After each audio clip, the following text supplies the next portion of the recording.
Seal team 2021 theatres release அந்த ஒரு south African action adventure comedy film தான் இது. தன்னோட நண்பனை ஒரு சார்க்குக்கு பலி கொடுத்த படத்தோட ஹீரோவான ஒரு சீல்.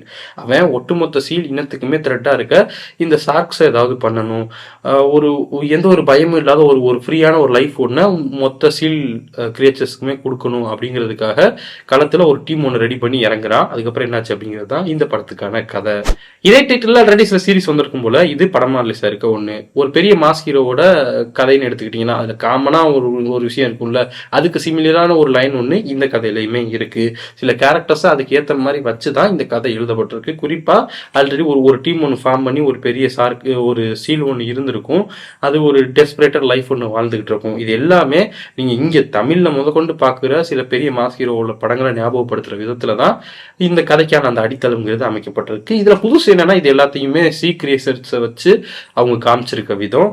அண்ட் ஆக்சுவலாக அது மட்டும்தான் டிஃப்ரெண்ட். ஃபுல்லாக இது அனிமேஷனில் பண்ணப்பட்டிருக்க படம்.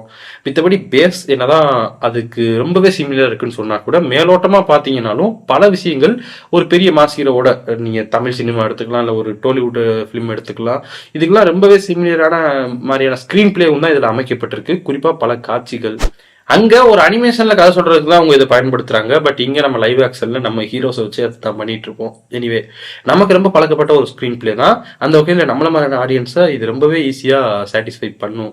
அடுத்தடுத்த காட்சிகள் எப்படி இருக்கும்னு ஓரளவுக்கு நம்மளால கெஸ் பண்ண முடிஞ்சா கூட பயங்கர என்கேஜிங்காவே நம்மளை இது பார்த்துக்கும். டப்பிங் எல்லாம் பெரிய குறை எதுவும் கிடையாது. அண்ட் டெக்னிக்கலா குறிப்பா இந்த அனிமேஷன் எல்லாமே அவ்வளோ பிஞ்ச் பெர்ஃபெக்டா இருந்தது. அங்கங்க சின்னதா சில சென்டிமெண்ட் சீன்ஸ் வந்தாலுமே படம் முழுக்க காமெடியும் ரொம்ப பயங்கரமா ஒர்க் அவுட் ஆயிருந்தது. இந்த மாதிரி ஒரு காமெடி அட்வென்ச்சர் ஃபிலிமை விரும்பி பார்க்குற ஆளாக இருந்தீங்கன்னா கண்டிப்பா நீங்க செக் பண்றதுக்கு ஒருத்தரான ஒரு ஃபிலிமா இது இருக்கும் நான் நம்புறேன். படம் இப்போ நெட்ஃபிளிக்ஸ்ல அவைலபிளா இருக்கு. வாய்ப்பு கிடைச்சா மிஸ் பண்ணாம இந்த படத்தை செக் பண்ணி பாருங்க. பார்த்துட்டு வந்து இந்த படத்தை உங்களோட தாட்ஸ் என்னங்கிறத மறக்காம கமெண்ட் செக்ஷன் லீவ் பண்ணுங்க. நாளைக்கு உங்களோட அடுத்த ஒரு வீடியோ சந்திக்கிறேன். பாய்.